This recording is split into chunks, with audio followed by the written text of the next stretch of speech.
മാനം തുറന്നാൽ എന്ന മാനസിക ആരോഗ്യ പരിപാടിയുടെ ഈ എപ്പിസോഡിലേക്ക് എല്ലാ പ്രിയ പ്രേക്ഷകർക്കും സ്വാഗതം. ഈ ചർച്ചയിൽ നമ്മൾ ഉൾക്കൊള്ളിക്കുന്ന വിഷയങ്ങൾ പ്രേക്ഷകർക്ക് എത്രത്തോളം ഉചിതവും ആവശ്യവുമാണെന്ന് ഞങ്ങൾ വിശ്വസിച്ചുകൊണ്ടാണ് ഓരോ എപ്പിസോഡുകളും നമ്മൾ സംരക്ഷണം ചെയ്യുന്നത്. പതിവ് പോലെ ഇന്നത്തെ എപ്പിസോഡിൽ നമ്മോടൊപ്പമുള്ളത് വിൻസെൻഷ്യൻ സഭാംഗവും ക്ലിനിക്കൽ സൈക്കോളജിസ്റ്റുമായിട്ടുള്ള സിസ്റ്റർ ഡോക്ടർ ഡോണയാണ്. സിസ്റ്ററെ സ്വാഗതം. ഒപ്പം കൂഴൂർ ഗവൺമെന്റ് ഹൈസ്കൂളിലെ സൈക്കോ സോഷ്യൽ സ്കൂൾ കൗൺസിലർ ആയിട്ടുള്ള ബിനിത ബേബി മാം ആണ്. മാം സ്വാഗതം. സിസ്റ്ററെ, നമ്മൾ കുട്ടികളുടെ കാര്യം പറയുമ്പോൾ നമ്മൾ സാധാരണ വീടുകളിൽ അവർ തമ്മിലുള്ള വഴക്കുകൾ അത് സർവ്വസാധാരണമാണ്. പക്ഷെ അതൊരു അതിര് കടന്ന കുറച്ചും കൂടെ കയ്യേറ്റങ്ങളായി പിന്നെ അത് പാരൻസിനെ ബാധിക്കും, ഫാമിലി മൊത്തമായിട്ട് ബാധിക്കും. അപ്പോൾ അത്തരം പ്രശ്നങ്ങൾ ഈ കുട്ടികളുടെ ആണെങ്കിലും പാരൻസിൻ്റെ ആണെങ്കിലും മാനസികമായിട്ടുള്ള ഒരു ആരോഗ്യത്തെ ബാധിക്കുന്നുണ്ടോ? തീർച്ചയായിട്ടും മാനസികമായിട്ടുള്ള ആരോഗ്യത്തെ ഒരു ഫാമിലിയെ പൂർണ്ണമായിട്ടും അതുപോലെ തന്നെ കുട്ടികളുടെ മാനസിക ആരോഗ്യത്തെയും ബാധിക്കുന്ന ഒരു കാര്യം തന്നെയാണ്. ഇപ്പോൾ തുഷാര സൂചിപ്പിച്ചല്ലോ, സർവ്വസാധാരണമായിട്ട് എല്ലാ വീടുകളിലും തന്നെ സിബ്ലിങ്സ് തമ്മിലുള്ള, അതായത് സഹോദരങ്ങൾ തമ്മിലുള്ള ചെറിയ ചെറിയ വഴക്കുകളൊക്കെ ഉണ്ടാകും. നമ്മൾ സാധാരണ പറയും അതിനൊരു സൗന്ദര്യപ്പിണക്കം, അല്ലെങ്കിൽ കുട്ടികൾ തമ്മിലുള്ള വളർച്ചയുടെ അവരുടെ ആ ഒരു സ്റ്റേജിൽ ഉണ്ടാകുന്ന ഒരു പ്രോബ്ലംസാണ്, ഇഷ്യൂസാണ്. ആ ഇഷ്യൂവിനെ അവർ തന്നെ കൈകാര്യം ചെയ്യുന്നു. ആ ഒരു പ്രോബ്ലത്തെ അവർ സോൾവ് ചെയ്യുന്നതിലൂടെ പിന്നീടും ജീവിതത്തിൽ ഉണ്ടാകുന്ന പ്രശ്നങ്ങളെ സോൾവ് ചെയ്യാനായിട്ട് അവർ പഠിക്കുകയാണ് ചെയ്യുന്നത്. പക്ഷേ ചില സമയങ്ങളിൽ അല്ലെങ്കിൽ ചില സന്ദർഭങ്ങളിൽ ഇത്തരം പ്രശ്നങ്ങൾ വളരെ അപകടകരമാകുന്നുണ്ട്. ഉപദ്രവിക്കുന്ന ഒരു നേച്ചർ, അല്ലെങ്കിൽ ആ ഉപദ്രവം നമ്മൾ പറയുന്ന കൈവിട്ടു പോകുന്ന ചില സംഗതികളിലേക്കൊക്കെ ചെല്ലാറുണ്ട്. അപ്പം ഇതുമായിട്ട് ബന്ധപ്പെട്ട് നമ്മൾ മാനസികാരോഗ്യ രംഗത്ത് ഒരു സിബ്ലിംഗ് റിവൽറി ഡിസോർഡർ എന്ന് പറയുന്ന ഒരു ഡിസോർഡർ തന്നെയുണ്ട്. അതായത് കുട്ടികളുടെ ഇടയിൽ, പ്രത്യേകിച്ച് സ്വന്തം ഒരു കുടുംബത്തിലെ തന്നെ സഹോദരങ്ങൾക്കിടയിൽ ഉണ്ടാകുന്ന പ്രശ്ന സങ്കീർണമായ, അത് കുടുംബത്തെയും അവരുടെ സ്വഭാവത്തെയും ബാധിക്കുന്ന പ്രശ്നത്തെയാണ് നമ്മൾ സിബ്ലിംഗ് റിവൽറി ഡിസോർഡർ എന്ന് പറയുന്നത്. ഓക്കെ, ഇതിനെ ഒന്ന് നമുക്ക് മനസ്സിലാക്കാൻ വേണ്ടിയിട്ട് ഞാനൊരു കേസ് ഡയറി തന്നെ പറയാം. കാരണം നമ്മുടെ ഇടയ്ക്ക് ഈ ഒരു കാലഘട്ടത്തിൽ ഒത്തിരി കുട്ടികളെ കൊണ്ടുവരുന്നുണ്ട്. കുട്ടികൾ തമ്മിലുള്ള വഴക്ക് മാതാപിതാക്കൾക്ക് കൺട്രോൾ ചെയ്യാനായിട്ട് പറ്റുന്നില്ല. ഇത് ഇവരുടെ വീടിനെ ആകെ അസ്വസ്ഥതപ്പെടുത്തുന്നു എന്നൊക്കെ പറഞ്ഞുകൊണ്ട്. അപ്പോൾ ഒരിക്കലും നമുക്ക് കിട്ടുന്ന പീഡിയാട്രീഷ്യൻ റെഫർ ചെയ്യുന്ന ഒരു കേസാണ് നമുക്ക് കിട്ടുന്നത്. അതായത് ഇളയ കുട്ടിയുടെ കൈ സ്പ്രെയിനായി ചികിത്സയ്ക്ക് ചെന്നപ്പോഴാണിത് മനസ്സിലാകുന്നത്. ഒരു കുടുംബത്തിൽ ജോയിൻറ്റ് ഫാമിലിയാണ്. കുടുംബത്തിലൊരു 3 കുട്ടികളുള്ള ഒരു അപ്പനും അമ്മയാണ്. മൂത്ത കുട്ടിക്ക് ഏകദേശം ഒരു 10-11 വയസ്സുണ്ട്. മൂത്ത കുട്ടിയേക്കാളും 4 വയസ്സിന് ഇളയതാണ് second baby, and third baby കൂടിയുണ്ട്. അപ്പോൾ രണ്ടാമത്തെ കുഞ്ഞ് 6 വയസ്സോളമായി, മൂന്നാമത്തെ കുട്ടി 4 വയസ്സ്. അപ്പോൾ ഇവർ തമ്മിലുള്ള ഗ്യാപ്പ്, രണ്ടാമത്തെ കുട്ടിയും മൂന്നാമത്തെ കുട്ടിയും തമ്മിലുള്ള ഗ്യാപ്പ് അധികമില്ല. അപ്പോൾ പ്രശ്നം എന്താണെന്ന് വെച്ചാൽ, ഈ മൂന്നാമത്തെ കുട്ടി ഉണ്ടായപ്പോൾ മുതൽ സെക്കൻഡ് ബേബിക്ക് ഈ മൂന്നാമത്തെ കുട്ടിയോട് ഭയങ്കര ദേഷ്യമാണ്. ദേഷ്യം എന്ന് വെച്ചാൽ നമ്മൾ പറയും ഒരു അപാര ദേഷ്യം തന്നെയാണ്. ഈ കുട്ടി ഉറങ്ങിക്കിടക്കുമ്പോൾ ചെന്ന് വിളിച്ചുണർത്തുക, കൊച്ചിൻ്റെ കൈയും കാലും തിരിക്കുക, കട്ടിലിൽ നിന്ന് പിടിച്ച് താഴെ ഇടുക, അല്ലെങ്കിൽ എന്തെങ്കിലും ഷാർപ്പൺ ഒബ്ജക്ട്സ് കൊണ്ടുവന്നിട്ട് കത്തിയൊക്കെ കൊണ്ടുവന്ന് ചുമ്മാ അതൊന്ന് കുത്തിയിട്ട് പോവുക. അപ്പോൾ എപ്പോഴും ഈ കുട്ടിയെ ഉപദ്രവിക്കുന്ന ഒരു നേച്ചറാണ്. അപ്പം ഈ ഇപ്രാവശ്യം വന്നേക്കുന്നത് ഉറങ്ങിക്കിടന്ന കുട്ടിയാണ്, വലിച്ച് നിലത്തേക്ക് ഇട്ടു. അപ്പോൾ കുഞ്ഞിൻ്റെ കൈക്ക് സ്പ്രെയിനായി. അങ്ങനെ ഡോക്ടറിൻ്റെ ഇടയ്ക്ക് വന്നപ്പോഴത്തേക്ക് ഡോക്ടർ ചോദിച്ചു. അപ്പോഴാണ് പറഞ്ഞത്, സാറേ ഇത് ജനിച്ചപ്പോൾ തൊട്ടുള്ള പ്രോബ്ലമാണ്, വീട്ടിൽ പറഞ്ഞിട്ടൊന്നും പ്രശ്നം തീരുന്നില്ല. പിന്നെ തന്നെ ഗ്രാൻഡ് പാരൻസ് ഉള്ളത് കൊണ്ട് തന്നെ ഈ ഗ്രാൻഡ് പാരൻസിന് സെക്കൻഡ് ബേബിയോട് കുറച്ച് ഇഷ്ടം കൂടുതലാണ്. അതുകൊണ്ട് ഈ സെക്കൻഡ് ബേബി എന്ത് ചെയ്താൽ, രണ്ടാമത്തെ കുട്ടി എന്ത് ചെയ്താലും അത് ഞങ്ങൾക്ക് ഇടപെടാൻ പറ്റുന്നില്ല. പെട്ടെന്ന് തന്നെ ഗ്രാൻഡ് പാരൻസ് വരുന്നു, അവരെ പ്രൊട്ടക്റ്റ് ചെയ്യുന്നു. അതുകൊണ്ട് തന്നെ ഈ കുഞ്ഞിൻ്റെ രണ്ടാമത്തെ മോളാണ്, മോളുടെ സ്വഭാവത്തിൽ മാറ്റം വരുത്താനായിട്ട് പറ്റുന്നില്ല. അങ്ങനെയാണ് ഞങ്ങൾ ഡോക്ടറോട് സംസാരിക്കേണ്ടി വന്നത്. അപ്പോൾ ഡോക്ടർ പറഞ്ഞു സിസ്റ്റർ മെഡിക്കൽ കൺസൾട്ട് ചെയ്യാനായിട്ട് പറഞ്ഞു. അങ്ങനെയാണ് കൊണ്ടുവന്നിരിക്കുന്നതെന്ന് പറഞ്ഞു. അപ്പോൾ ഈ കുഞ്ഞുമായിട്ട് നമ്മൾ ചോദിക്കുമ്പോഴും പറയുമ്പോഴും കുഞ്ഞുമായിട്ടുള്ള സംഭാഷണത്തിൽ നമുക്ക് മനസ്സിലാകുന്ന ഒരു കാര്യം, ചേട്ടായി, അതായത് മൂത്ത കുട്ടി ആൺകുട്ടിയാണ്, ചേട്ടായി ആയിട്ട് എനിക്ക് പ്രശ്നമൊന്നുമില്ല, പക്ഷെ ഈ വാവ ഉണ്ടായേ പിന്നെ എന്നെ ആരും സ്നേഹിക്കുന്നില്ല, അറ്റൻഷൻ കിട്ടുന്നില്ല, പിന്നെ വാവയാണ് മിടുക്കി എന്നാണ് എല്ലാവരും പറയുന്നത്. അപ്പം എനിക്ക് അതുകൊണ്ട് ആ വാവയെ വേണ്ട, ആ കൊച്ചിനെ കൊണ്ട് ആർക്കെങ്കിലും കൊടുത്തേക്കെന്ന് പറഞ്ഞു കഴിഞ്ഞാൽ ഇവർ സമ്മതിക്കത്തില്ല. അപ്പം ഈ കൊച്ചിനെ എപ്പോഴും ഉപദ്രവിക്കുമ്പോഴത്തേക്കും ആ കുഞ്ഞ് കരയുന്നതിൽ ഇവർക്കൊരു ആനന്ദമുണ്ട്. അല്ലെങ്കിൽ ആ ഒരു സമയത്ത് കരയാതെ നിൽക്കുന്നത് സെക്കൻഡ് ബേബി ആണല്ലോ, അപ്പം ഞാൻ കരയാതെ ഇരിക്കുന്നു, അതുകൊണ്ട് ഞാൻ നല്ല കുട്ടിയാണ്, അപ്പം ഞാൻ ഗുഡ് ഗേൾ ആകാൻ വേണ്ടിയിട്ടും കൂടിയാണ് ഞാനത് ചെയ്യുന്നത്. അപ്പം ആക്ച്വലി ഇതായിരുന്നു ആ ഒരു കേസിൻ്റെ നേച്ചർ എന്ന് പറയുന്നത്. നമുക്ക് കുറച്ച് സമയമെടുത്തു ആ സെഷൻസ് ഒക്കെ ഒന്ന് റെഡിയാക്കാൻ വേണ്ടിയിട്ട്. കാരണം ഇതിൻ്റെ അകത്ത് പാരൻസിനെയും നമ്മൾ ഉൾപ്പെടുത്തേണ്ടി വന്നു, ഗ്രാൻഡ് പാരൻസിനെയും നമ്മൾ ഉൾപ്പെടുത്തേണ്ടതായിട്ട് വന്നു. അതുപോലെ തന്നെ കുഞ്ഞിന് കൊടുക്കേണ്ട റിവാർഡ് സിസ്റ്റത്തെക്കുറിച്ചും എങ്ങനെ ആയിരിക്കണം പെരുമാറുന്നതിനെയൊക്കെ കുറിച്ചൊക്കെ നമ്മൾ കുറച്ചും കൂടി ഒരു സ്കിൽ ഡെവലപ്മെൻറ്റ്, അതായത് നമുക്കൊരു പാരൻ്റ് സ്കിൽ ഡെവലപ്മെൻറ്റ് അവർക്ക് കൊടുക്കേണ്ടതായിട്ട് വന്നു. ഇപ്പം മിക്കവാറും ഇങ്ങനെയുള്ള നേച്ചറിലാണ് നമുക്ക് ഈ കേസസ് കിട്ടുന്നത്. കാരണം ഈ ഉപദ്രവം ഒരു പരിധി കഴിഞ്ഞു, ഒന്നില്ലെങ്കിൽ ഹോസ്പിറ്റലൈസ്ഡ് ആയി, അല്ലെങ്കിൽ അങ്ങനത്തെ ഉള്ള മാരകമായ പ്രശ്നങ്ങൾ ഉണ്ടാകുമ്പോഴാണ് നമുക്ക് സാധാരണ കിട്ടുന്നത്. ഇത് ആ ഒരു സമയത്ത് തന്നെ ഇതിനെ നിയന്ത്രിച്ചില്ല എങ്കിൽ, അല്ലെങ്കിൽ വേണ്ട രീതിയിലുള്ളൊരു ഫോക്കസ് കൊടുത്തില്ല എങ്കിൽ അത് ഫാമിലിയെ തന്നെ ബാധിക്കുന്ന ഒരു പ്രശ്നമായിട്ട് തീരും. ഇപ്പൊ ഫിസിക്കലി ആണല്ലോ ഇപ്പൊ കുട്ടി ചെയ്യുന്നത്. ഇപ്പൊ പൊതുവേയും അങ്ങനെയാണ്. ഇപ്പൊ വീട്ടിലൊക്കെ ആൺകുട്ടികൾക്ക് തമ്മിൽ ഫിസിക്കലാണ്, ഇടിയാണ്. അപ്പൊ അങ്ങനെ ചെയ്യുമ്പോ അവരുടെ ചിന്ത എന്തായിരിക്കും? പെട്ടെന്ന് നമ്മൾ എപ്പോഴും ഈ സിബ്ലിംഗ് റിവൽറിയിലാണെങ്കിൽ നമ്മൾ കാണുന്നത് എക്സ്റ്റേണൽ ബിഹേവിയർ ആണ് നമ്മൾ കാണുന്നത്. അതായത് അവർ ഉപദ്രവിക്കുന്നു, കരയുന്നു, ആവശ്യമില്ലാത്ത കാര്യത്തിന് വാശി പിടിക്കുന്നു, അല്ലെങ്കിൽ ഇവർക്ക് ഈ ഇളയ കുട്ടിയോട് ഇളയ കുട്ടിക്ക് എന്തെങ്കിലും ഫേവറായിട്ട് മാതാപിതാക്കൾ ചെയ്തു കൊടുത്തു കഴിഞ്ഞാൽ അവരെ കൊണ്ട് ചെയ്യിപ്പിക്കാതിരിക്കുന്നു. അതൊക്കെയാണ് നമ്മൾ കാണുന്നത്. പുറമേ ഉള്ള ഫാക്ടേഴ്സ് അതൊക്കെയാണ്. പക്ഷേ ഒരു സൈക്കോളജിക്കലായിട്ട് നമ്മൾ മനഃശാസ്ത്രപരമായിട്ട് ആ കുഞ്ഞിൻ്റെ ഇമോഷനിലേക്കും അല്ലെങ്കിൽ തിങ്കിങ് പ്രോസസ്സിലേക്ക്, അവരുടെ ചിന്തയിലേക്ക് നമ്മൾ കടന്നു ചെല്ലുമ്പോൾ ഈ കുഞ്ഞ് ഞാൻ തഴയപ്പെടുമോ, അതായത് ഞാൻ നെഗ്ലക്റ്റ് ചെയ്ത് പോകുമോ, ആ ഒരു നെഗ്ലിജൻസ് കുഞ്ഞ് അനുഭവിക്കുകയാണ്. ഒരു അവഗണന കുഞ്ഞ് സൈക്കോളജിക്കലി അനുഭവിക്കുന്നുണ്ട്. അപ്പം ഈ ഇത് അവഗണന നമ്മൾ കൊടുത്തിട്ടായിരിക്കില്ല, അതൊരു പെർസീവ്ഡ് വെർഷൻ എന്ന് പറയും. പെർസീവ്ഡ് വെർഷൻ എന്ന് വെച്ച് കഴിഞ്ഞാൽ ഇപ്പോൾ മാതാപിതാക്കൾ നല്ല രീതിയിലാണ് കുഞ്ഞിനോട് പെരുമാറുന്നത് എങ്കിലും കുഞ്ഞിന് മനസ്സിലാകുന്നത് ഓക്കെ ഇപ്പോൾ ബേബിയെ മതി, അല്ലെ ആ വാവയെ മതി, എന്നെ വേണ്ട. പിന്നെ നമ്മൾ തമാശക്കാണെങ്കിലും പറയുന്ന ഒരു കാര്യമുണ്ട്, നിന്നെ തവിട് കൊടുത്തു മേടിച്ചതാ. പക്ഷെ ഒരുപക്ഷെ അതും അവരുടെ മനസ്സിനെ അത്രത്തോളം, കാരണം നമ്മൾ എപ്പോഴും ഓർക്കണം, മുതിർന്നവർ നമ്മൾ സംസാരിക്കുമ്പോൾ അതിൻ്റെ ആ ഒരു എന്താ അതിൻ്റെ ഒരു കളിയാക്കൽ അല്ലെ നിസ്സാരത, നമ്മൾ ആ ഒരു സമയത്ത് നമ്മളത് പറഞ്ഞു പോകുന്നതേ ഉള്ളൂ. അതിന് കാര്യഗൗരവമായിട്ടുള്ള കാരണങ്ങളൊന്നുമില്ല, ഇത് തമാശന് പറയുന്നു. പക്ഷെ ഈ തമാശന് പറയുന്നു എങ്കിൽ പോലും കുഞ്ഞിൽ അത് തമാശനാണിത് പറഞ്ഞിരിക്കുന്നതെന്ന് എടുക്കാനുള്ളത്ര ആ ഒരു കപ്പാസിറ്റി ഇല്ല. കാരണം അവൻ അതിനെ കാണുമ്പോഴും ഉൾക്കൊള്ളുമ്പോഴും മനസ്സിലാകുന്നത് ശരിയാ, ഇവരൊക്കെയാണ് ഈ വീട്ടിലുണ്ടായത്, എന്നെ ഇങ്ങനെ ഇതേപോലെ അവിടുന്ന് കിട്ടിയത്, വെള്ളപ്പൊക്കത്തിൽ പാഞ്ഞു വന്നപ്പോഴത്തേക്ക് കിട്ടിയത്, റോട്ടിന്ന് കിട്ടിയത് എന്നൊക്കെയുള്ള രീതിയിൽ പറയുമ്പം കുഞ്ഞിനെ സംബന്ധിച്ചിടത്തോളം ഇൻസെക്യൂരിറ്റി ഫീൽ ചെയ്യുവാണ്, എനിക്ക് ആരുമില്ല. അപ്പം ഇന്നല്ലെങ്കിൽ നാളെ ഞാൻ ഇവിടുന്ന് തഴയപ്പെടേണ്ടതാണ്, ഇവിടുന്ന് മാറ്റപ്പെടേണ്ടതാണ്.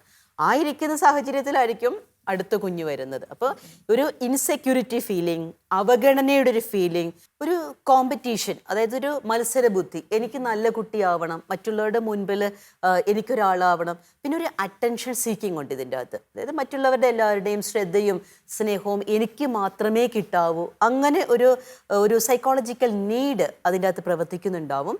പിന്നെ അതുപോലെ തന്നെ ആങ്സൈറ്റി, ഇപ്പം നമ്മൾ നേരത്തെ പറഞ്ഞ പോലെ എന്നെ ഇനി ഇവരെവിടെയെങ്കിലും കൊണ്ട് ഉപേക്ഷിച്ചിടുമോ, അങ്ങനൊരു ആങ്സൈറ്റി. പിന്നെ കുട്ടികൾക്കുണ്ടാകുന്ന വെച്ചാൽ മറ്റുള്ളവരിൽ നിന്ന്, അതായത് ഇപ്പം മാതാപിതാക്കളല്ല ഗ്രാൻഡ് പാരൻസിൽ നിന്നൊക്കെ കിട്ടുന്ന ഒരു പാമ്പറിങ്, അമിതമായ ശ്രദ്ധ, അമിതമായ ലാളന, ഇവർ ചെയ്യുന്ന പ്രവർത്തനങ്ങൾക്ക് അതൊരു പ്രശ്നമുള്ളൊരു പ്രവർത്തനമാണെങ്കിൽ പോലും ചിലപ്പം ന്യായീകരിക്കും. അപ്പം ഇത് അവരെ സംബന്ധിച്ചിടത്തോളം ഓക്കെ ഞാൻ എന്ത് ചെയ്താലും വിഷയമുള്ള കാര്യമല്ല, എന്നെ പ്രൊട്ടക്റ്റ് ചെയ്യാനായിട്ട് ആൾക്കാരുണ്ട്. അപ്പോൾ നമ്മൾ പറയുന്ന ഒരു ഫോൾട്ടി ആയിട്ടുള്ള സെക്യൂർ ഫീലിംഗ്, അപ്പം ഇതെല്ലാം ഇതിലേക്ക് നയിക്കാനുള്ള ചില കാരണങ്ങളാണ്. ഇപ്പോൾ മാം ഒരു പാരന്റ് കൂടിയിട്ടാണ്. അപ്പോൾ വീട്ടിലിപ്പോൾ 3 കുട്ടികളുണ്ട്. അപ്പോൾ പല ഏജ് കാറ്റഗറിയിലാണ്. അപ്പോൾ അവരെങ്ങനെയാണ് ഇങ്ങനെ ഫൈറ്റ് ഇടുമ്പോൾ അല്ലെങ്കിൽ എന്തെങ്കിലുമൊക്കെ പ്രശ്നങ്ങൾ വാക്കുതർക്കമൊക്കെ ഉണ്ടാകുമ്പോൾ അതിൻ്റെ ഇടയിൽ എങ്ങനെയാണ് മാം അവരെ മാനേജ് ചെയ്യുക? തുഷാരസ് വളരെ നല്ലൊരു ക്വസ്റ്റ്യൻ ആണ്. കാരണം മക്കൾ കൂടുമ്പോൾ നമുക്ക് ശരിക്കും പറഞ്ഞാൽ ടെൻഷൻ പാരൻസിന് കുറയണം. കാരണം അവർ തമ്മിൽ കളിച്ച് അവർ കുറേ സോൾവ് ചെയ്യണം. കാരണം ഞാൻ എൻ്റെ അമ്മേനെയാണ് ഞാൻ കണ്ടുപിടിച്ചേക്കുന്നത്. ഞങ്ങൾ 3 മക്കളാണ്. ഞങ്ങൾ 3 മക്കളിലും 3 പേരും വ്യത്യസ്ത സ്വഭാവക്കാരാണ്. അതിലൊരിക്കലും അമ്മ കമ്പാരിസൺ ചെയ്തിട്ടില്ല. ഇപ്പോൾ എൻ്റെ ചേട്ടനും ചേച്ചി നന്നായി പഠിക്കായിരുന്നു, ഞാൻ അവരത്ര പഠിക്കാറില്ല. പക്ഷെ അമ്മ പറയാറ് എല്ലാവർക്കും വ്യത്യസ്തമായ കഴിവുകളുണ്ട്, പക്ഷെ ഞങ്ങൾക്കിടയിൽ ഒരു കോമ്പറ്റീഷനോ ഒന്നും തോന്നാതെ 3 പേരും പരസ്പരം സ്നേഹത്തോടുകൂടി പോയേക്കുന്നത്. ഇപ്പം എൻ്റെ മക്കളും 3 പേര് വ്യത്യസ്ത സ്വഭാവക്കാരാണ്, പഠിക്കാനും വ്യത്യസ്തതയുണ്ട് 3 പേർക്കും. പക്ഷെ ഞാനും മനസ്സിലാക്കുന്നതാണ്, കാരണം എൻ്റെ അമ്മ പറഞ്ഞു തന്ന പാഠങ്ങളാണ് ഞാൻ എൻ്റെ ജീവിതത്തിൽ അപ്ലൈ ചെയ്യാൻ ശ്രമിക്കാറ്. ഇപ്പം എനിക്ക് തോന്നുന്നു മിക്കവാറും പാരൻസിനാണ് ഒരു അവയർനെസ് കൊടുക്കേണ്ടത്. അവർ മനസ്സിലാക്കേണ്ടത് 3 മക്കളും, കാരണം ഫാദറിൻ്റെയും മദറിൻ്റെയും ക്യാരക്ടറാണ് കുട്ടിക്ക് വരുന്നത്. അപ്പോൾ ഒരിക്കലും കുട്ടികൾ ഒരുപോലെ ഇരിക്കില്ല.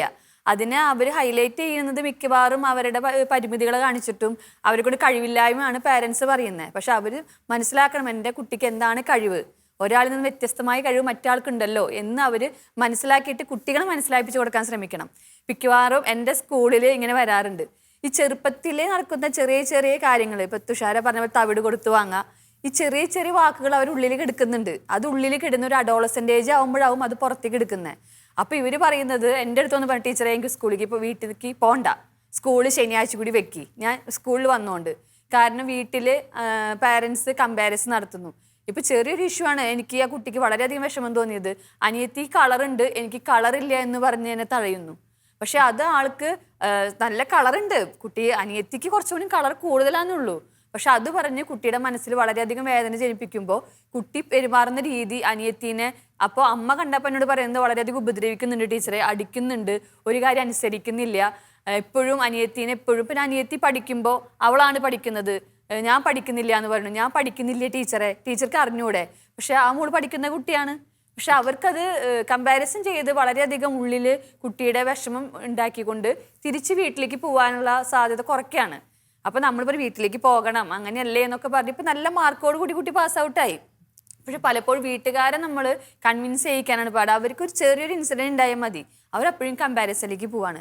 അതല്ലാതെ പേരൻസ് നല്ലൊരു റോൾ എടുത്തു കഴിഞ്ഞാൽ കുട്ടികളെ നല്ല രീതിയിൽ കൊണ്ടുപോകാനും അവരുടെ സെൽഫ് കോൺഫിഡൻസും സെൽഫ് എസ്റ്റീമും വർദ്ധിപ്പിക്കാനായിട്ട് പേരൻസിനാണ് ഏറ്റവും കൂടുതൽ. ഇതിനോട് ചേർത്ത് വെച്ച് പറയാനായിട്ട് എനിക്ക് തോന്നുന്നത്, നമ്മുടെ ഇടയ്ക്കൽ സിബ്ലിംഗ് റിവൽറി ഡിസോർഡർ ആയിട്ടുള്ള രീതിയിൽ വരുമ്പോഴത്തേക്കും ഞാൻ കണ്ടിട്ടുണ്ട്, അതായത് ആരെയാണോ കൂടുതൽ നമ്മൾ പറയുന്ന പ്രൊമോട്ട് ചെയ്ത് വീട്ടിൽ കൊണ്ടുപോകുന്നത് അവരെ ഉപദ്രവിക്കാനുള്ള ഒരു ടെൻഡൻസിയാണ് സാധാരണ ഇങ്ങനെയുള്ള കുട്ടികൾക്ക് ഉണ്ടാവുന്നത്. അപ്പോൾ ഇതുപോലെ ചില കുട്ടികളുടെ മുഖത്ത് തന്നെ മാന്തി പറിച്ച് ആകെ ഇതൊക്കെ വടുക്കളൊക്കെ ആക്കി വെക്കും. അപ്പം നമ്മൾ ചോദിക്കുമ്പോൾ പറയണത്, അതേ സിസ്റ്ററെ അവളെയാണ് വീട്ടിലെല്ലാവർക്കും ഇഷ്ടം, അവള് അമ്മച്ചിയെ പോലെ ഇരിക്കുന്നു എന്ന് പറഞ്ഞു, അല്ലെ പപ്പായെ പോലെ ഇരിക്കുന്നു എന്ന് പറഞ്ഞുകൊണ്ട് അവളെ മാത്രം. അപ്പോൾ ഞാനിങ്ങനെ മാന്തിയൊക്കെ ചെയ്യുമ്പോൾ അവളുടെ രൂപം മാറൂലേ, അതിന് വേണ്ടിയിട്ട് മാന്തുന്നു.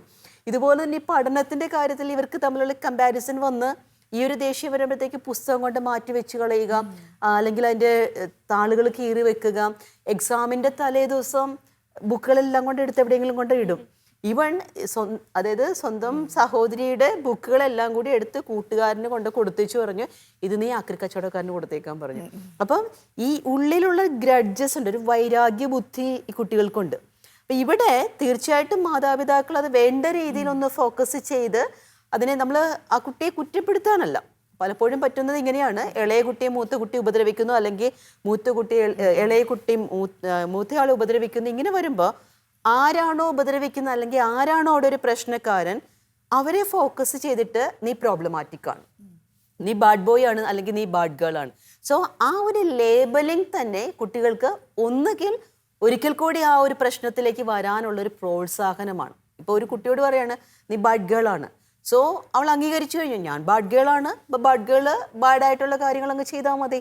അപ്പോൾ ഒരു സ്വയം ലേബലിങ്ങിലേക്ക് ആ കുഞ്ഞ് വരുന്നുണ്ട്. അപ്പോൾ നമ്മളെപ്പോഴും ശ്രദ്ധിക്കണം, കുട്ടികൾ തമ്മിലുള്ള അക്രമാസക്തമായിട്ടുള്ള പ്രശ്നങ്ങളുണ്ടെങ്കിൽ പോലും നമ്മൾ ആരാണോ അതിന് തുടക്കം ഇടുന്നത് അവരെ ഒരു ലേബൽ ചെയ്ത് മാറ്റി നിർത്തിക്കഴിഞ്ഞാൽ പ്രശ്നം പിന്നെയും വഷളാകത്തേ ഉള്ളൂ. ഇപ്പൊ ഈ മാതാപിതാക്കളുടെ പങ്കിനെ കുറിച്ച് പറഞ്ഞു. അപ്പോൾ ഈ മാതാപിതാക്കൾ തന്നെയല്ലേ ഇവർ ആദ്യമായിട്ട് ഒരു പ്രശ്നം ഉണ്ടാക്കുമ്പോൾ പിന്മാറ്റേണ്ടത്, അല്ലെങ്കിൽ അതെങ്ങനെയാണ് അവർ അന്നേ അത് ചെയ്തിരുന്നെങ്കിൽ ഒരു പക്ഷേ ഇത് അത്ര വലിയ പ്രശ്നത്തിലേക്ക് പോവും? ഞാൻ സാധാരണ മാതാപിതാക്കൾക്ക് ക്ലാസ്സുകൾ എടുക്കുമ്പോഴും മാതാപിതാക്കളോട് സംസാരിക്കുമ്പോഴും ഞാൻ പറയും, ഓരോ കുഞ്ഞ് ജനിക്കുമ്പോഴും ആ കുടുംബത്തിലേക്ക് ഒരു കുഞ്ഞിൻ്റെ ഒരു പുതിയ അംഗത്തിൻ്റെ ഒരു വരവിന് വേണ്ടിയിട്ടുള്ളൊരു കാത്തിരിപ്പ് വേണമെന്ന് പറയും. കാരണം ഒരു പ്രിപ്പറേഷൻ പീരീഡ് എന്ന് പറയുന്നത് വളരെ പ്രധാനപ്പെട്ടൊരു പീരീഡാണ്. ഒരു അമ്മ അല്ലെങ്കിൽ ഒരു സ്ത്രീ ഗർഭിണി ആകുമ്പോഴത്തേക്ക് തന്നെ ആ കുഞ്ഞിന് വേണ്ടിയിട്ടുള്ള പ്രാർത്ഥനകൾ ഉണ്ടാവണം. ആ കുഞ്ഞ് ഈ വീട്ടിലേക്ക് വരികയാണ് എന്നൊരു ബോധ്യം മറ്റുള്ളവരിൽ എല്ലാവരിലും ജനിപ്പിക്കണം. പ്രത്യേകിച്ച് മുതിർന്ന കുട്ടികളുള്ള വീടുകളിലാണെങ്കിൽ അമ്മമാരുടെ അല്ലെങ്കിൽ നിങ്ങൾക്കൊരു കുഞ്ഞുവാവ ഉണ്ടാകാൻ പോകുന്നു, അമ്മയുടെ വയറ്റിലുണ്ട്. അപ്പം ആ കുഞ്ഞിനെ സംബന്ധിച്ചിടത്തോളം ഫീൽ ചെയ്യണം, ഓക്കെ ഇത് എൻ്റെ അമ്മയുടെ കുഞ്ഞാണ്, അത് എൻ്റെയും സ്വന്തം കുഞ്ഞാണ്. അപ്പം ഈ ഒരു കുഞ്ഞിന് ഒരു റെസ്പോൺസിബിലിറ്റി നമ്മൾ കൊടുക്കുകയാണ്, ഒരു ഉത്തരവാദിത്വം കൊടുക്കുകയാണ്. നിന്റെ ഇളയ കുഞ്ഞാണ് വരാൻ പോകുന്നത്, അപ്പം നീ ആയിരിക്കണം ഇതിൻ്റെ അകത്ത് ചേട്ടൻ അല്ലെങ്കിൽ ചേച്ചി. കുഞ്ഞുവാവയെ നോക്കേണ്ട എല്ലാ കാര്യങ്ങളും കുഞ്ഞിനും കൂടി ഉണ്ട്. പിന്നെ ആ ഒരു ഗർഭസ്ഥ അവസ്ഥയിൽ ഉണ്ടാകുന്ന കാര്യങ്ങൾ, ഇപ്പം ഹോസ്പിറ്റലുകളിൽ പോകുന്നു, ചെക്കപ്പ് നടത്തുന്നു, ഇതിൻ്റെ കാര്യങ്ങളും കൂടി വീടുകളിൽ വന്ന് കുഞ്ഞിനോടും കൂടി സംസാരിക്കാനായിട്ട് ശ്രദ്ധിക്കുക. അപ്പോൾ ഒരു കുട്ടിയെ സംബന്ധിച്ചിടത്തോളം ഒരു പ്രതീക്ഷ, കാത്തിരിപ്പ്, അപ്പോൾ കുഞ്ഞിന് ആ ഒരു നല്ല നല്ല കാര്യങ്ങൾ, ഓക്കെ നിനക്കൊരു അനിയത്തി ഉണ്ടായാൽ, ഒരു അനിയനുണ്ടായാൽ കൂടെ കളിക്കാനുള്ള ആളായി, നമ്മുടെ വീട്ടിലൊരു അംഗമായി. സോ ഒരു അക്സെപ്റ്റൻസ് നമ്മൾ ക്രിയേറ്റ് ചെയ്യേണ്ട ഒരു പ്രിപ്പറേറ്ററി പീരീഡ് നമുക്ക് അവിടെ വേണം. അതോടൊപ്പം തന്നെ ഈ കുഞ്ഞ് ജനിച്ചു കഴിഞ്ഞാൽ, ഇപ്പോൾ സെക്കൻഡ് ബേബി അല്ലെങ്കിൽ ആ രണ്ടാമത്തെ കുട്ടി ജനിച്ചു കഴിയുമ്പോഴത്തേക്കാണെങ്കിൽ മൂത്ത കുഞ്ഞിനെ ആ കുഞ്ഞിനെ കൊണ്ട് കാണിക്കുക. അപ്പോൾ ആ മൂത്ത കുഞ്ഞ് അതിനെ പരിചരിക്കാനുള്ളതാണ്, നീയാണ് ചേട്ടൻ ചേച്ചി, നീ വേണം കാര്യങ്ങൾ നോക്കാനായിട്ട്. അപ്പോൾ ഒരു പാർട്ടിസിപ്പേറ്ററി റെസ്പോൺസിബിലിറ്റി എന്ന് നമ്മൾ പറയും. അതായത് ഒരു കൂട്ടുത്തരവാദിത്വത്തിലേക്ക് ഈ കുഞ്ഞിനെ കൊണ്ടുവരാനായിട്ട് ശ്രമിക്കുക. പിന്നെ ഈ മാതാപിതാക്കൾ പെട്ടെന്ന് തന്നെ, അതായത് ഒരു രണ്ടാമത്തെ കുഞ്ഞിൻ്റെ വരവോടുകൂടി മൂത്ത കുഞ്ഞിനെ തീർത്തും മാറ്റി നിർത്തുന്ന ആ ഒരു സമ്പ്രദായം മാറ്റണം. അതായത് ഓക്കെ നീ എൻ്റെ കൂടെ ഉണ്ട്, പക്ഷേ കുഞ്ഞുവാവ അമ്മയുടെ കൂടെ കിടക്കുമ്പോൾ നിനക്ക് കിടക്കാൻ പറ്റില്ല. അപ്പോൾ ആ ഒരു രീതിയിലേക്ക് പറയുമ്പം കുഞ്ഞിനും മനസ്സിലാകുകയാണ് ഈ കുഞ്ഞു ബേബി അമ്മയുടെ അടുക്കലാണ് വേണ്ടത്, അല്ലാതെ അമ്മയ്ക്ക് ഇഷ്ടമില്ലാത്തത് കൊണ്ടല്ല എന്നെ മാറ്റിയേക്കുന്നത്. പിന്നെ അതുപോലെ തന്നെ നമ്മൾ ഓർക്കേണ്ട ഒരു കാര്യമാണ്, ഇപ്പോഴൊക്കെ ഈ കുഞ്ഞുങ്ങളുണ്ടായി കഴിയുമ്പോഴത്തേക്കുള്ള ഫോട്ടോഷൂട്ട് കാര്യങ്ങളൊക്കെ വരുന്നുണ്ട്. അപ്പം ഇത് മൂത്ത കുഞ്ഞ് കണ്ടു നിൽക്കുകയാണ്. അപ്പം മൂത്ത കുഞ്ഞും ചോദിക്കും, ഇതുപോലെ എനിക്ക് ചെയ്തായിരുന്നോ, എന്താ എൻ്റെ കാര്യം അങ്ങനെ ചെയ്യാത്തത്? ഇപ്പം എനിക്കറിയാം ചില കുട്ടികളെയൊക്കെ കൊണ്ടുവന്ന് കഴിഞ്ഞപ്പോഴത്തേക്ക് ഒരു കുഞ്ഞിൻ്റെ മാമോദിസയ്ക്ക് ശേഷം പിറ്റേ ദിവസം ഉണ്ടായ ഒരു ഇൻസിഡൻറ്റ് വീട്ടിൽ വളരെ പ്രശ്നങ്ങളുണ്ടാക്കി. അപ്പോഴത്തേക്ക് കൊച്ചിന് എന്തൊക്കെയോ പ്രശ്നം ഉണ്ടെന്നൊക്കെ ഓർത്തുകൊണ്ട് കൊണ്ടുവന്നാണ്. കാരണം കൊച്ചു വയലൻ്റ് ആയതിന് ശേഷം ഒരു നോർമസിലേക്ക് തിരിച്ചു വരുന്നില്ല, ഒരു പേടിച്ചുപോയി. അവരോർത്തൊരു ഫിക്സ് പോലെയുള്ള എന്തോ ഉണ്ടായിരിക്കുവാണ്. പെട്ടെന്ന് ഹോസ്പിറ്റലിലേക്ക് കൊണ്ടുവരുന്നു. അപ്പോൾ അത് അവിടെ ഒരു മെഡിക്കലി അത് പ്രൂവ്ഡ് ആയിട്ടുള്ള പ്രശ്നങ്ങളൊന്നുമില്ല, വൈറ്റൽ സിംറ്റംസ് എല്ലാം നോർമൽ. സോ അപ്പോഴാണ് അവർ പറഞ്ഞത്, അല്ല ഇതൊരു സൈക്കോളജിക്കൽ മാറ്ററാണ്, അപ്പോൾ നമുക്ക് സൈക്കോളജിസ്റ്റിനെ കാണിക്കണം. അപ്പോൾ കൊണ്ടുവരുമ്പോഴത്തേക്കാണ് കുഞ്ഞിനെ നമ്മൾ ആശ്വസിപ്പിച്ച് ഒരു കൺസേൺഡ് ആക്കി നമ്മൾ കൊണ്ടുവന്നു കഴിഞ്ഞ് ചോദിക്കുമ്പോഴാണ് പറയണേ, മാമോദിസയ്ക്ക് കൊച്ചിന് നല്ല ഉടുപ്പ്, കൊച്ചിൻ്റെ മാമോദിസ എന്ന് പറഞ്ഞാൽ അവിടെ ബാനർ എഴുതി വെച്ചിരിക്കുന്നു. കാരണം ഈ കുട്ടികൾ തമ്മിൽ 1-2 വയസ്സിൻ്റെ വ്യത്യാസമേ ഉള്ളൂ. നമ്മളൊരിക്കലും സെക്കൻഡ് ബേബി അല്ലെ ഇളയ കുഞ്ഞുണ്ടാകുമ്പോൾ മൂത്ത കുഞ്ഞ് നീ മുതിർന്നതായി, നീ വലിയ കുട്ടിയായി, നീ ഇനി ഇങ്ങനെയൊക്കെ ചെയ്യണമെന്ന് പറഞ്ഞുള്ള രീതിയിൽ എക്സ്പെക്റ്റ് ചെയ്യരുത്. കാരണം കുട്ടി തന്നെയാണ്, സെക്കൻഡ് ബേബി ഉണ്ടായി എന്നൊരു മാറ്റം മാത്രമേ ഉള്ളൂ. അപ്പം ഇതെല്ലാം ഈ കുഞ്ഞിനെ സംബന്ധിച്ചിടത്തോളം മാനസികമായിട്ടുള്ള സമ്മർദ്ദങ്ങൾ, സ്ട്രെസ് ഉണ്ടാക്കുന്നുണ്ട്, ഭയം ജനിപ്പിക്കുന്നുണ്ട്, ഒരു ഉത്കണ്ഠ ഉണ്ടാക്കുന്നുണ്ട്. അപ്പം അവിടെയൊക്കെ മാതാപിതാക്കൾ ചേർത്ത് നിർത്തുന്ന ഒരു സമീപനമാണ് സ്വീകരിക്കേണ്ടത്. ഇപ്പോൾ ഇത്തരം പ്രശ്നങ്ങളിൽ ഇപ്പോൾ ആരാണ് ശ്രദ്ധിക്കേണ്ടത്? അല്ലെങ്കിൽ ഇപ്പോൾ മാതാപിതാക്കളാണോ അല്ലെങ്കിൽ ഇപ്പോൾ ടീച്ചേഴ്സാണോ? ആരാണ് ഇതിൽ കൂടുതൽ ശ്രദ്ധിക്കേണ്ടത്? ഇതിൽ കൂടുതൽ ശ്രദ്ധിക്കേണ്ടത് മാതാപിതാക്കളാണ്. കാരണം അവരാണ് വീടുകളിൽ വരുമ്പോൾ കുട്ടികളിലൊപ്പം കളിക്കേണ്ടത്. ഞാൻ പറയും, മാതാപിതാക്കൾ എപ്പോഴും പറയുന്ന ഒരു കാര്യമാണ്, നിങ്ങൾ കുട്ടികളിലേക്ക് ഇറങ്ങി ചെല്ലണം. ഒരിക്കലും കുട്ടികളെ നിങ്ങളുടെ ഉത്തരവാദിത്തങ്ങളിലേക്ക് വലിച്ചഴിക്കരുത്. കാരണം നമുക്ക് സാമ്പത്തിക ബുദ്ധിമുട്ടുണ്ടാവും. കുട്ടികളോട് അത് പറഞ്ഞ് അവർ ദേഷ്യപ്പെട്ട് കഴിയുമ്പോൾ അവർക്ക് മാതാപിതാക്കളുടെ അറ്റാച്ച്മെൻ്റാണ് കുറയുന്നത്. നമ്മുടെ പ്രായം നമ്മൾ കുഞ്ഞുകുട്ടിയായിട്ടാണ് വലുതായിരിക്കുന്നത്. അപ്പോൾ കുട്ടികളുടെ ഒപ്പം നമ്മൾ കളിക്കാനും ചിരിക്കാനും സമയം കണ്ടെത്തണം. അവർക്ക് തോന്നണം, എൻ്റെ അച്ഛനും അമ്മയും എൻ്റെ കൂടെയുണ്ട്, എനിക്ക് അവർ ഉള്ളത് കൊണ്ട് ഒരു കെയറാണ്, എൻ്റെ സെക്യൂർ ആണെന്നുള്ള ഫീലിംഗ് അവർക്ക് വരണം. ആ ഇൻസെക്യൂരിറ്റി സിസ്റ്റർ പറഞ്ഞ പോലെ ഇല്ലെങ്കിൽ നമുക്ക് സ്കൂളിൽ അത് ശരിക്കും മനസ്സിലാവുന്ന ഒരു കാര്യമാണ്. അങ്ങനെ സെക്യൂർ ആണ് എന്ന് തോന്നുന്ന കുട്ടികളും നമ്മുടെ സ്കൂളിൽ വരുമ്പോൾ അവരുടെ പെരുമാറ്റത്തെ നമുക്ക് മനസ്സിലാവുന്നുണ്ട്. വളരെ കോൺഫിഡൻ്റ് ആയിരിക്കും കുട്ടികൾ. മിക്കവാറും മാതാപിതാക്കൾ പറഞ്ഞ പോലെ, സിസ്റ്റർ പറഞ്ഞ പോലെ, കുട്ടികൾ ഉണ്ടാവുമ്പോൾ എത്ര മക്കളാണ് ഇപ്പോൾ, പ്രത്യേകിച്ച് 1-2 മക്കളുള്ളൂ. അതുകൊണ്ടാണ് ഇത്രയും പ്രശ്നങ്ങൾ വരുന്നത്. പണ്ടെന്ന് പറഞ്ഞ മാതാപിതാക്കൾ ശ്രദ്ധിക്കേണ്ട, കാരണം മക്കൾ തന്നെ സഹോദരങ്ങൾ തന്നെ പ്രശ്നങ്ങൾ സോൾവ് ചെയ്ത് അവർ തന്നെ കളിച്ച് ചിരിച്ച് ഇങ്ങനത്തെ ഒരു പ്രശ്നമേ ഉണ്ടായിട്ടില്ല. സെക്കൻഡ് മോം ഒക്കെ മൂത്ത മക്കളൊക്കെ നോക്കും, കാരണം ചേച്ചിയാണ്, അവർ ചേച്ചി അമ്മയാണ് താഴെയുള്ളവരെ നോക്കുന്നത്. അമ്മയുടെ അതേ പൊസിഷനാണ് ചേച്ചിമാർക്ക് കൊടുക്കുന്നത്. അപ്പൊ അതുപോലെ തന്നെ വലിയേട്ടെന്നൊക്കെ പറയുമ്പോൾ അത്ര സ്നേഹമാണ് തോന്നാറ്. ഇപ്പൊ അങ്ങനെ ഇല്ല, 2 മക്കളേ ഉള്ളൂ. ആ 2 മക്കളെ ചേർത്ത് കൊണ്ടുപോയിട്ട് അവർ ഒരുമിപ്പിക്കേണ്ടത് ശരിക്കും മാതാപിതാക്കൾ തന്നെയാണ്.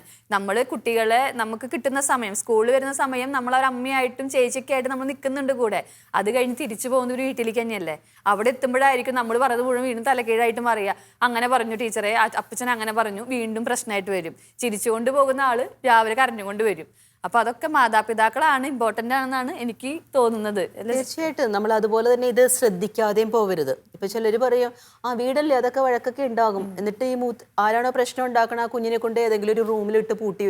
പക്ഷെ നമ്മൾ ഓർക്കേണ്ട ഒരു കാര്യം, ഇവരുടെ ഈ ഒരു മനോഭാവം, അതായത് ഇങ്ങനൊരു പ്രവർത്തനത്തിൽ ഉണ്ടായേക്കുന്ന മനോഭാവം, അവർക്ക് കിട്ടിയിരിക്കുന്ന റെസ്പോൺസ് ഒക്കെ പിന്നീടും പല പ്രശ്നങ്ങളിലേക്ക് വഴിതെളിക്കുന്നുണ്ട്. ഇപ്പോൾ ഇത്തരം പ്രശ്നങ്ങൾ നമ്മളിപ്പോൾ കൈകാര്യം ചെയ്തു, അല്ലെങ്കിൽ ഇപ്പോൾ ഒരു മാനസികമായിട്ടാണെങ്കിൽ അവരെ ട്രീറ്റ്മെന്റ് ചെയ്തു.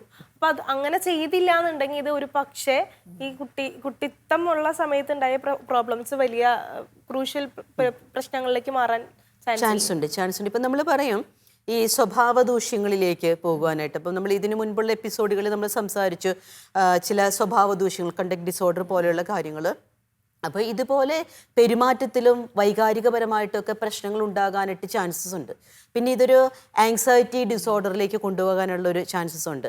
പിന്നെ ഇത് തന്നെ ചില പേഴ്സണാലിറ്റി ഡിസോർഡറുകളിലേക്ക്, ഈ ബോർഡർ ലൈൻ പോലെയുള്ള പ്രശ്നങ്ങളിലേക്കൊക്കെ കൊണ്ടുപോകുന്നു, ആൻറ്റി സോഷ്യൽ പേഴ്സണാലിറ്റി ഡിസോർഡറിലേക്ക്. അപ്പോൾ നമ്മൾ എപ്പോഴും ഓർക്കേണ്ട കാര്യം, ചില കാര്യങ്ങൾ നമ്മൾ നിസ്സാരമായിട്ട് തള്ളിക്കളയരുത് എന്ന് വെച്ച് അത് വളരെ പെരുമിപ്പിച്ചും കാണിക്കരുത്. ഇപ്പോൾ സാധാരണയായിട്ട് നമുക്കറിയാം ഇതുപോലുള്ള കുട്ടികളുടെ ഇഷ്യൂസിനെ കുറിച്ചുള്ള ചർച്ചകളും സംവാദങ്ങളും അതിനെക്കുറിച്ചുള്ള അവയർനെസ് പ്രോഗ്രാമൊക്കെ വരുമ്പോൾ നമ്മൾ അമിതമായിട്ട് അതിന് ഒരു വില കൽപ്പിക്കും. അതും പാടില്ല.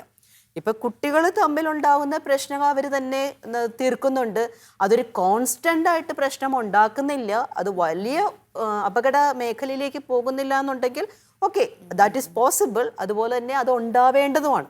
കാരണം കുഞ്ഞുങ്ങൾ വീട്ടിൽ നിന്ന് തന്നെയാണ് പ്രശ്നം വരുന്നത് എങ്ങനെയാണെന്നും പ്രശ്നത്തെ സോൾവ് ചെയ്യുന്നത് എങ്ങനെയാണെന്നും ഒരു പ്രാവശ്യം സോൾവ് ചെയ്ത് കഴിഞ്ഞാൽ പിന്നീട് എങ്ങനെയാണ് മുന്നോട്ട് പോകുന്നതെന്നും പ്രശ്നങ്ങൾ ഉണ്ടാകാതെ ഭാവിയിൽ എങ്ങനെ നോക്കണമെന്നൊക്കെ പഠിക്കുന്നത് കുടുംബത്തിൽ നിന്ന് തന്നെയാണ്. കാരണം കുടുംബത്തിൽ ഇങ്ങനെയുള്ള റിവൾറി ഉണ്ടാകുന്നു, വൈരാഗ്യം ഉണ്ടാകുന്നു, ദേഷ്യമുണ്ടാകുന്നു, ഇത് പുറത്തേക്ക് പോകുന്നുണ്ട്, സ്കൂളുകളിലേക്കാകുന്നുണ്ട്, സമൂഹത്തിലേക്കാകുന്നുണ്ട്. അപ്പം തീർച്ചയായിട്ടും നമ്മൾ ഓർക്കണം, ഈ കുട്ടിക്കുറുമ്പുകളെന്ന് പറഞ്ഞ് നമ്മൾ അതിന് ചിലതിനേക്ക് അങ്ങ് നിസ്സാരമായിട്ട് കളയരുത്. അതിന് വേണ്ട രീതിയിലുള്ള ഒരു ഫോക്കസ് കൊടുക്കുക, അറ്റൻഷൻ കൊടുക്കുക. വേണ്ട രീതിയിൽ അതിനെ കൈകാര്യം ചെയ്തില്ല എന്നുണ്ടെങ്കിൽ പ്രശ്നങ്ങളിലേക്ക് പോകാൻ ചാൻസ് ഉണ്ട്. ഇതിലിപ്പോൾ പ്രായവ്യത്യാസം ഒരു പ്രശ്നമായിട്ട് മാറാറുണ്ടോ? നമുക്കൊരു സയൻറ്റിഫിക് ആയിട്ട് ഇന്ന പ്രായം തൊട്ട് ഇന്ന പ്രായം വരെ എന്നുള്ളത് നമുക്ക് പറയാറായിട്ടില്ല. അല്ലെങ്കിൽ കുട്ടികൾ തമ്മിലുള്ള ഗ്യാപ്പ് ഇത്ര വയസ്സായിരിക്കണം എന്നൊന്നും നമ്മൾ അത്ര സയൻറ്റിഫിക് ആയിട്ട് അതിനെ ഒത്തൻറ്റിക് ആയിട്ടുള്ള പഠനം രേഖപ്പെടുത്തുന്നില്ല. എങ്കിൽ പോലും നമ്മൾ സാധാരണ പറയും ഒരു 3-4 വയസ്സിൻ്റെ ഗ്യാപ്പുകൾ. കാരണം മൂത്ത കുഞ്ഞിനെ പറഞ്ഞാൽ മനസ്സിലാകണം. അല്ലെങ്കിൽ മാതാപിതാക്കളെയും സംബന്ധിച്ചിടത്തോളം ഈ 2 കുഞ്ഞുങ്ങളെ ഒരേപോലെ വളർത്തിക്കൊണ്ട് വരുമ്പോൾ അവരും സ്ട്രെസ് എടുക്കുകയാണ്. കാരണം നമുക്കറിയാം, ഇപ്പം 2 പേരും ചിലപ്പോൾ ജോലിക്കാരായിരിക്കും. അപ്പോൾ അവരുടേതായിട്ടുള്ള ബർഡൻസ് കൂടും. എപ്പോഴും ഒരു പറഞ്ഞാൽ മനസ്സിലാകുന്ന, അല്ലെങ്കിൽ ഒരു കുഞ്ഞിനെ നമ്മൾ സാധാരണ പറയും, ഒരു കുഞ്ഞിനെ ഒക്കത്തെടുക്കുമ്പോൾ ഒരാളെ നടത്തിക്കൊണ്ട് പോകാനുള്ള എങ്കിലും ഒരു ഗ്യാപ്പ് ഉള്ളത് നല്ലതായിരിക്കും. മനം തുറന്നാൽ എന്ന മാനസിക ആരോഗ്യ പരിപാടിയുടെ ഈ എപ്പിസോഡ് ഇവിടെ പൂർണ്ണമാകുന്നു. സഹോദര വൈരാഗ്യ സ്വഭാവത്തെ കുറിച്ചിട്ടുള്ള വിഷയമായിരുന്നു നമ്മൾ ഇന്ന് ചർച്ച ചെയ്തത്. ഈ എപ്പിസോഡിൽ നമ്മോടൊപ്പം ആയിരുന്ന സിസ്റ്റർ ഡോണയ്ക്കും വിനിത മാമിനും ഒത്തിരി നന്ദി. അടുത്ത എപ്പിസോഡിൽ മറ്റൊരു വിഷയവുമായിട്ട് നമുക്ക് വീണ്ടും കാണാം. അതുവരേക്കും നന്ദി, നമസ്കാരം.